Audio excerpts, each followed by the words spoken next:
اللہ تطغوا فی المیزان کہ ترازو میں بے اعتدالی نہ کرو، ترازو میں ناانصافی نہ کرو تاکہ کسی کی حق تلفی نہ ہو۔ وَأَقِیمُوا الْوَزْنَ بِالْقِسْطِ اور انصاف کے ساتھ تول قائم کرو۔ وَلَا تُخْسِرُوا الْمِیزان اور وزن نہ گھٹاؤ۔ وَالْأَرْضَ وَضَعَهَا لِلْأَنَامِ اور زمین رکھی مخلوق کے لیے، وہ مخلوق جو اس میں رہتی ہے بستی ہے، تاکہ زمین میں وہ آرام کریں اور فائدے اٹھائیں۔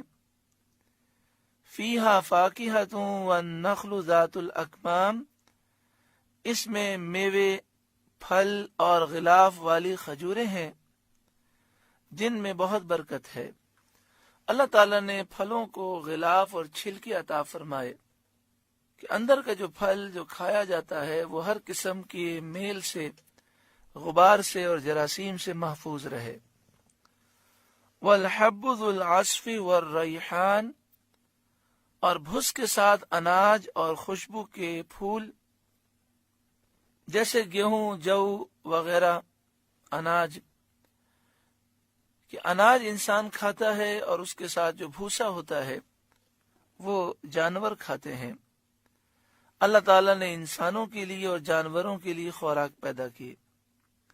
والریحان اور خوشبو کے پھول، پھولوں کے رنگ اور ان کی خوشبو اور دیگر مخلوقات کو دیکھنے سے اللہ کی قدرت معلوم ہوتی ہے۔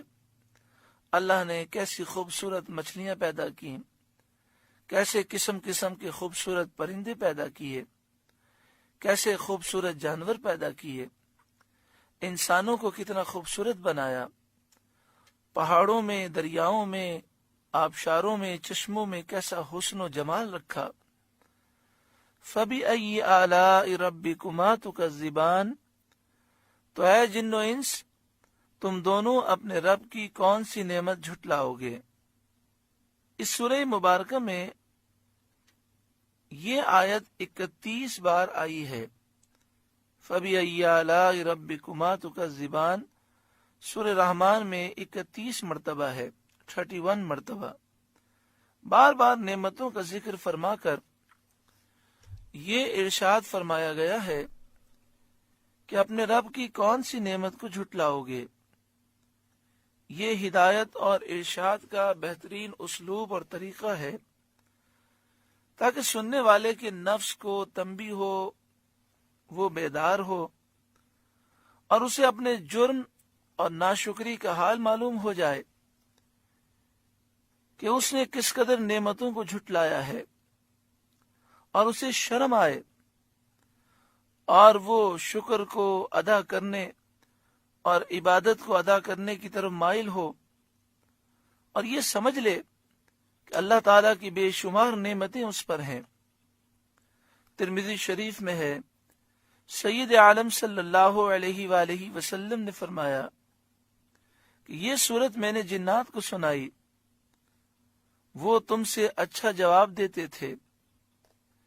جب میں آیت فَبِأَيِّ آلَاءِ رَبِّكُمَا تُكَذِّبَانِ پڑھتا، وہ کہتے اے رب ہمارے، ہم تیری کسی نعمت کو نہیں جھٹلاتے، تجھے حمد ہے۔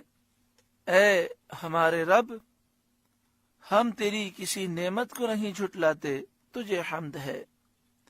اے ہمارے رب، ہم تیری کسی نعمت کو نہیں جھٹلاتے، تجھے حمد ہے۔ خلق الانسان من صلصال کالفخار اس نے آدمی کو بنایا بجتی مٹی سے، جیسے ٹھیکری، یعنی خشک مٹی سے جو بجانے سے بجے اور کوئی چیز کھنکھناتی آواز دے، پھر اس مٹی کو تر کیا، گیلا کیا کہ وہ مثل گارے کے ہو گئی۔ وَخَلَقَ الْجَانَّ مِن مَارِجٍ مِّن نَار اور جن کو پیدا فرمایا آگ کے لوکے سے، یعنی جنات کو پیدا کیا خالص بے دھوئیں والے شعلے سے۔ فَبِأَيِّ آلَاءِ رَبِّكُمَا تُكَذِّبَانِ تو تم دونوں اے گروہ جن و انس، تم دونوں اپنے رب کی کون سی نعمت جھٹلاؤ گے؟ اے ہمارے رب، ہم تیری کسی نعمت کو نہیں جھٹلاتے، تجھے حمد ہے۔